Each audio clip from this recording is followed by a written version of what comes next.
வணக்கம் நண்பர்களே. Fujifilm ரீசெண்டாக X-S10ங்கிற கேமராவை அனௌன்ஸ் பண்ணியிருக்காங்க. ஸோ அவங்க normal XT series, XH series இல்லாமல் இது தனி ஒரு சீரிஸை லான்ச் பண்ணியிருக்காங்க. ஸோ இதில் என்னென்ன ஃபீச்சர்ஸ் இருக்குது, இதோட ப்ரைஸ் பாயிண்ட் எவ்வளோ எல்லாம் தெரிஞ்சுக்க இந்த வீடியோ தொடர்ந்து பாருங்கள். ஃபர்ஸ்ட் இதனோட டிசைன் பார்ப்போம். ஸோ இதோட எக்ஸ்டீரியர் டிசைன் எடுத்துக்கிட்டிங்கன்னா ரொம்பவே சின்ன ஃபார்ம் ஃபேக்டர். அவங்க நார்மல் XT4 XH சீரிஸோட கொஞ்சம் சின்ன ஃபார்ம் ஃபேக்டராக கொடுத்துருக்காங்க. அதுமாதிரி வெயிட்டும் நல்லா ரிடியூஸ் ஆகிருக்கு. ஸோ அரௌண்ட் ஒரு 450 கிராம்ஸ் அந்த மாதிரி தான் வரும்.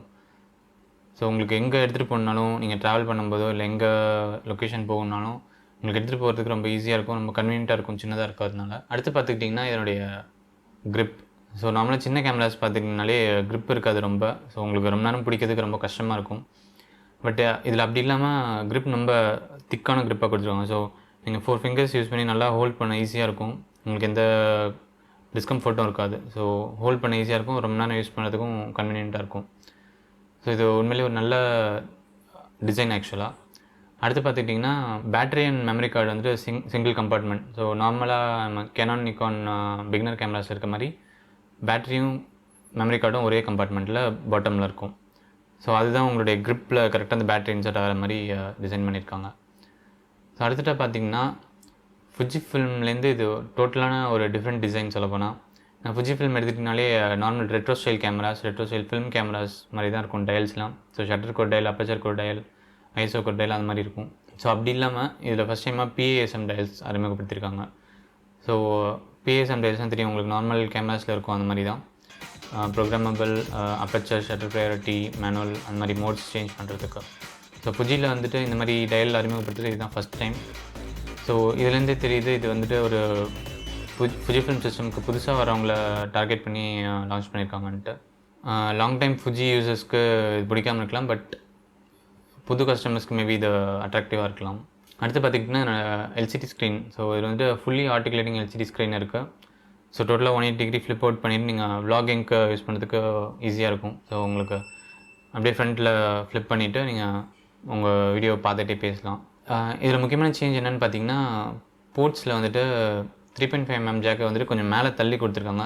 ஸோ XA7 மாடல்ஸ்லாம் வந்துட்டு அந்த ஃப்ளிப் அவுட் ஸ்க்ரீன் வந்துட்டு 3.5mm ஜாக் அந்த கனெக்ட் பண்ணிங்கன்னா அந்த ஸ்க்ரீனை லைட்டாக மறைக்கிற மாதிரி இருக்குதுன்னு சொல்லியிருந்தாங்க. ஸோ அதை இதில் கரெக்ட் பண்ணியிருக்காங்க. ஸோ 3.5mm ஜாக்கை நல்லா மேலே கொடுத்துருக்காங்க. ஸோ உங்களுக்கு ஃப்ளிப் அவுட் ஸ்க்ரீன் பண்ணிங்கனாலும் உங்களுக்கு அந்த ஜாக் அதை மறைக்காது. ஸோ அது இல்லாமல் USB-C போர்ட்டும் இருக்குது, HDMI மினி HDMI போர்ட்டும் இருக்குது. ஸோ நீங்கள் USB-C வழியாகவும் அடாப்டர் யூஸ் பண்ணி 3.5mm ஜாக் வேணால் கனெக்ட் பண்ணலாம். அந்த ஆப்ஷனும் இருக்குது உங்களுக்கு தேவைப்பட்டால். ஸோ இது போக இன்னொரு முக்கியமான விஷயம் என்னென்னு பார்த்தீங்கன்னா, இந்த சின்ன கேமராவில் ஒரு பில்டின் ஃப்ளாஷும் கொடுத்துருக்காங்க. ஸோ நம்மளால் XT3, XT4 பில்டின் ஃப்ளாஷ் கிடையாது. நீங்கள் தனியாக ஹாட்ஸ்பாட் மோடில் அட்டாச் பண்ணுறதுக்கு ஒரு சின்ன ஃப்ளாஷ் கொடுத்துருப்பாங்க. இல்லை நீங்கள் வேறு எக்ஸ்டர்னல் ஃப்ளாஷ் வேணுன்னா போட்டுக்கலாம். பட் இதில் வந்துட்டு இது ஒரு ஆல்ரவுண்ட் கேமராவாக இருக்கணுன்றதுக்காக பிகினர்ஸ்க்குன்றதுனால இதில் ஒரு குட்டி பாப்அப் ஃப்ளாஷும் கொடுத்துருக்காங்க. ஸோ உங்கள் டயல்ஸில் ஒன் ஆஃப் த டயல்ஸ்க்கு கீழே ஒரு சின்ன லீவர் மாதிரி இருக்கும், அதை புஷ் பண்ணிங்கன்னா உங்களுக்கு இந்த ஃப்ளாஷ் பாப் ஆகிற மாதிரி கொடுத்துருக்காங்க. எக்ஸ்டீரியரில் பார்த்தீங்கன்னா இந்த PASM டயல்ஸ் தவிர்த்து டெடிகேட்டட் வீடியோ ரெக்கார்ட் பட்டன் இருக்குது. ஸோ நீங்கள் எந்த மோடில் இருந்தாலும் டக்குன்னு வீடியோ ரெக்கார்ட்ஸ் பட்டன் அமுக்குனிங்கன்னா உங்களுக்கு வீடியோ மோட் மாறிட்டு ரெக்கார்டிங் ஸ்டார்ட் ஆகிடும். வீடியோஸை பொறுத்த வரைக்கும் பார்த்தீங்கன்னா 4K 30p வரைக்கும் எடுக்கும். ரெக்கார்டிங் டைம் லிமிட் வந்து 30 மினிட்ஸ் வரைக்கும் கொடுத்துருக்காங்க. ஸோ நார்மலாக 10 மினிட்ஸ் அந்த மாதிரி தான் இருந்துச்சு, பட் இப்போ 30 மினிட்ஸ் வரைக்கும் இன்க்ரீஸ் பண்ணியிருக்காங்க. ஸோ அதுக்கு எப்படி சாத்தியம்னு பார்த்தீங்கன்னா, இந்த கேமராவோட பாடி ஃபுல்லாக மெக்னீஷியம் அலாய்னால செஞ்சுருக்காங்க. ஸோ ஒரு நல்ல ஹீட் சிங்க் அபிலிட்டி இதுக்கு உண்டு. ஸோ ஹீட் ஃபாஸ்ட்டாக டிசிபேட் ஆகிறதுனால உங்களுக்கு ரெக்கார்டிங் டைம்ஸ் லாங்கராக இருக்குது. வீடியோ ஷூட்டர்ஸ்க்கு இது ரொம்ப யூஸ்ஃபுல்லாக இருக்கும். ஸோ ஷார்ட் கிளிப்ஸ்லாம் ரெக்கார்ட் பண்ணுறது இல்லாமல் லாங்கர் கிளிப்ஸ்லாம் சில ரெக்கார்ட் பண்ண வேண்டியிருக்கும். ஸோ அதெல்லாம் ரெக்கார்ட் பண்ணுறதுக்கு ஈஸியாக இருக்கும். ஸோ எக்ஸ்டீரியர் பார்த்திங்கன்னா ரொம்பவே சிம்பிளாக இருக்குது. அதேமாதிரி XT3, XT4 வந்துட்டு முன்னாடி ஆட்டோ ஃபோக்கஸ் சுவிட்ச் முன்னாடி இருக்கும், ஃப்ரண்ட்டில் இருக்கும். ஸோ உங்களுக்கு டக்குன்னு மாற்றுறது கொஞ்சம் இன்கன்வீனியண்ட்டாக இருக்கும். பட் இதில் அதையும் ரிமூவ் பண்ணிட்டாங்க. அதுவும் இப்போ பேக்கில் இருக்குது, AF ஆன் பட்டன் சொல்லிட்டு. அடுத்து இதோட சென்சர் எடுத்துக்கிட்டிங்கன்னா சேம் XT4 இருக்க அதே sensor 26.1 megapixel BSI sensor. So உங்களுக்கு XT4 அந்த கேமராஸில் என்ன இமேஜ் குவாலிட்டி கிடைக்குமோ அதே அளவு இமேஜ் குவாலிட்டி இதுலேயும் கிடைக்கும். ப்ளஸ் இதில் எக்ஸ்ட்ராவாக ஒன்று ஆட் பண்ணியிருக்காங்க, அதுதான் என்னுடைய IBIS யூனிட். ஸோ சின்ன கேமராவில் IBIS ஃபிட் பண்ணுறதுங்கிறது ரொம்ப கஷ்டமான விஷயம். ஸோ அதையும் இவங்க இதில் சாதிச்சிருக்காங்க. ஸோ XT4 இருக்கிறத விட 30% ஸ்மாலர் யூனிட் டிசைன் பண்ணி ஸோ இந்த கேமராக்குனே அதை டிசைன் பண்ணியிருக்காங்க. ஸோ IBISம் சூப்பராக இருக்குது. 6 ஸ்டாப்ஸ் வரைக்கும் கொடுக்கும்.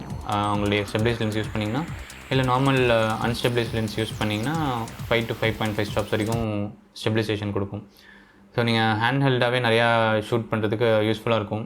நீங்கள் லாங் எக்ஸ்போஷர் ஃபோட்டோ கூட ஹேண்ட் ஹெல்டாக யூஸ் பண்ணலாம். ஸோ நைட் டைமில் ஏதாவது ஃபோட்டோ எடுக்கிறீங்கன்னா யூஸ்வலாக எக்ஸ்போஷர் டைம் வந்துட்டு 1 செகண்ட் அந்த மாதிரி 2 செகண்ட்ஸ் மாதிரி போகும். ஸோ நீங்கள் 1 செகண்ட் வரைக்கும் ஹேண்ட் ஹெல்டாகவே ஷூட் பண்ணலாம் ஃபோட்டோஸ். சாம்பிள் ஃபுட்டேஜஸும் நான் சில யூடியூப்பில் பார்த்தேன். ஸோ வீடியோஸ்க்கும் சூப்பராக இருக்குது. ஸோ ஹேண்ட் ஹெல்டாகவே அவங்க ட்ரைபாடில் செட் பண்ண மாதிரி இருக்குது பார்க்க. பட் ஆனால் பார்த்தீங்கன்னா அவங்க ஹேண்ட் ஹெல்டாக தான் பிடிச்சிருக்காங்க. ஸோ எந்த ஷேக்கும் இல்லை, அவ்வளோ ஸ்மூத்தாக இருக்குது ஃபுட்டேஜ்லாம். ஸோ நீங்கள் போஸ்ட் ப்ரொடக்ஷனில் போய்ட்டு எதுவும் வாப் ஸ்டெபிலைசர் எதுவும் அப்ளை பண்ணவே தேவையில்லை. நீங்கள் டேரெக்டாக கேமராவில் இருக்கிற ஃபுட்டேஜ் அவ்வளோ ஸ்மூத்தாக இருக்குது. உங்களுக்கு நிறைய டைம் மிச்சமாகும் இதில் போஸ்ட் ப்ரொடக்ஷனில். இதனால் X-T4ல் இருக்க அதே சென்சார் அதே ப்ராசஸர் யூஸ் பண்ணியிருக்கிறதுனால ஆட்டோ ஃபோக்கஸும் அதே அளவுக்கு குவாலிட்டியோடு இருக்கும். So low light AF, eye auto focus, face auto focus எல்லாமே பக்கவாக இருக்கும். அதில் எந்த குறைச்சலும் கிடையாது. ஸோ X-T4 ரேஞ்சில் என்ன இருக்குமோ அதே அளவுக்கு குவாலிட்டியான ஆட்டோ ஃபோக்கஸ் உங்களுக்கு இதுலேயும் கிடைக்குது இந்த சின்ன கேமராவில். அது இல்லாமல் இதில் ட்ராக்கிங் ஆட்டோ ஃபோக்கஸ்னு ஒரு ஆப்ஷன் இருக்குது. ஸோ நீங்கள் ஏதோ ஒரு ஆப்ஜெக்ட்டை ஃபோக்கஸ் பண்ணிவிட்டு அதை ட்ராக்கிங் செட் பண்ணிட்டீங்கன்னா ஸோ நீங்கள் அதை ஃப்ரேமில் எங்கே மூவ் பண்ணாலும் அதை ஆட்டோமேட்டிக்காக அதை ஃபோக்கஸ் ட்ராக் பண்ணிகிட்டே இருக்கும். ஸோ இது ஒரு நல்ல ஆப்ஷன் ஆக்சுவலாக. நீங்கள் ப்ராடக்ட் வீடியோஸ்லாம் பண்ணிங்கன்னா ஸோ அதுக்கு யூஸ்ஃபுல்லாக இருக்கும் இது. அடுத்து வந்துட்டு Fujifilm வந்து இதுக்கு ரொம்ப பேர் போனது அதனுடைய ஃபிலிம் சிமுலேஷன்ஸ். ஸோ Fujifilm வந்து ரொம்ப வருஷமாக ஃபிலிம்ஸ் ப்ரொடியூஸ் பண்ணிகிட்டு இருந்தாங்க. ஸோ அதுக்கப்புறம் டிஜிட்டல் வந்ததுக்கப்புறம் அந்த ஃபிலிம் குவாலிட்டிஸ் எல்லாமே அவங்க ஃபிலிம் சிமுலேஷனாக டிஜிட்டலில் கொடுத்துருக்காங்க. ஸோ அந்த ஃபிலிம் யூஸ் பண்ணி எடுத்தால் எப்படி இருக்குமோ அந்த மாதிரி இப்போ டிஜிட்டல்லையும் உங்களால் ரீப்ரொடியூஸ் பண்ண முடியும். ஸோ இந்த ஃபிலிம் சிமுலேஷன்ஸ் வந்துட்டு கிட்டத்தட்ட 18 ஃபிலிம் சிமுலேஷன்ஸ் இந்த கேமராவில் கொடுத்துருக்காங்க. ஸோ ரீசெண்டாக அதில் புது ஃபிலிம் சிமுலேஷன் 2 இருக்குன்னு நினைக்கிறேன். அடுத்தது இந்த கேமராவில் வந்துட்டு நிறைய ஆட்டோ கேப்பபிலிட்டிஸ் இருக்குது. ஸோ ஆட்டோமேட்டிக்காக நீங்கள் சீன் செலக்ட் பண்ணிக்கும், ஃபிலிம் சிமுலேஷன் கூட செலக்ட் பண்ணிக்கும். ஸோ அதே மாதிரி அது ராலையும் எடுக்கும். ஸோ யூஸ்வலாக அந்த ஆட்டோ மோடில் வந்துட்டு JPEG வரைக்கும் தான் இருந்துச்சு முன்ன கேமராஸ்லாம். அப்புறம் இந்த கேமராவில் வந்துட்டு ராலையும் ஆட்டோ மோடில் எடுக்கும். ஸோ நீங்கள் ஆட்டோ மோடில் செட் பண்ணிட்டீங்கன்னா இமேஜ் குவாலிட்டி ராவில் வச்சிட்டிங்கன்னா உங்களுக்கு சீனுக்கு தகுந்த மாதிரி எக்ஸ்போஷர், ஒயிட் பேலன்ஸ் அட்ஜஸ்ட் பண்ணிக்கும். அது மட்டும் இல்லாமல் ஃபிலிம் சிமுலேஷனையும் அட்ஜஸ்ட் பண்ணிக்கும். ஸோ சில லேண்ட்ஸ்கேப்ஸ் நல்லா க்ரீனரிஸ்லாம் இருக்குன்னா ஆட்டோமேட்டிக்காக வெல்பியா மோட்ஸ் அந்த மாதிரி சூஸ் பண்ணிக்கும். அதில் நீங்கள் வேறு ஏதாவது ஷூட் பண்ணிங்கன்னா அதுக்கேற்ற மாதிரி ஃபிலிம் சிமுலேஷன் அது செலக்ட் பண்ணிக்கும். ஸோ இது வந்துட்டு ரொம்ப யூஸ்ஃபுல்லாக இருக்கும். பிகினர்ஸ் மெயினாக யூஸ்ஃபுல்லாக இருக்கும். ஏன்னா ஸோ எப்போது எந்த சிமுலேஷன் யூஸ் பண்ணால் நல்லாயிருக்கும், ஸோ ஒரு இமேஜ் குவாலிட்டி அண்டர்ஸ்டாண்ட் பண்ணிக்கிறதுக்கு அவங்களுக்கு ரொம்பவே ஹெல்ப்ஃபுல்லாக இருக்கும் இந்த ஃபீச்சரு. அது மட்டும் இல்லாமல் இப்போது இது பிகினர் கேமரான்றது காட்டுறதுக்கு இன்னொரு ஃபீச்சர் இதில் என்னென்னு பார்த்தீங்கன்னா, ஒவ்வொரு ஃபிலிம் சிமுலேஷன் நீங்கள் சூஸ் பண்ணும்போதும் அதனுடைய டிஸ்கிரிப்ஷன் சின்னதாக காமிக்கும் பக்கத்தில். ஸோ இந்த ஃபிலிம் எப்போ டெவலப் பண்ணாங்க, எதுக்கு யூஸ் பண்ணாங்க, இப்போ இந்த இயர் வந்தது அப்படின்ற டீட்டெயில்ஸ் எல்லாமே அதில் கொடுத்துருக்கு. ஸோ நம்மளா நிறைய பேருக்கு தேவைப்படாது, பட் சும்மா பிகினர்ஸ்க்கு அது ஒரு இன்ட்ரெஸ்டிங்கான ஃபேக்டாக தெரிஞ்சுக்கலாம் அவங்க. வீடியோஸ் பொறுத்த வரைக்கும் நம்ம சொன்ன மாதிரி 4K 30p, அதேமாதிரி DCI UHD 4K இல்லாமல் DCI 4K வரைக்கும் ஷூட் பண்ணும். அதில் நீங்கள் அதேமாதிரி ஃபிலிம் சிமுலேஷன் மோட்ஸ் எல்லாமே செட் பண்ணியும் எடுக்கலாம். இன்டர்னலாக வந்துட்டு 8-bit 420 வரைக்கும் எடுக்கும். அதுமாதிரி எக்ஸ்டர்னல் ரெக்கார்ட் நீங்கள் கனெக்ட் பண்ணிங்கன்னா 10-bit 422 வரைக்கும் ரெக்கார்ட் பண்ண முடியும் உங்களால்.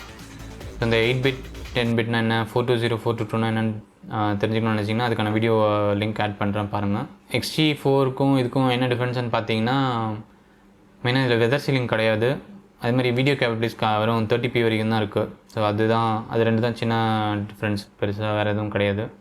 மற்றமே சேம் சென்சர் சேம் ப்ராசஸர்னால அதே அளவுக்கு இமேஜ் குவாலிட்டி, வீடியோ குவாலிட்டி உங்களுக்கு கிடைக்கும். மற்ற X சீரிஸ் கேமராஸ்க்கு இருக்க மாதிரி Fujifilm ரிமோட் ஆப் யூஸ் பண்ணி நீங்கள் உங்கள் கேமரா கண்ட்ரோல் பண்ணிக்கலாம்.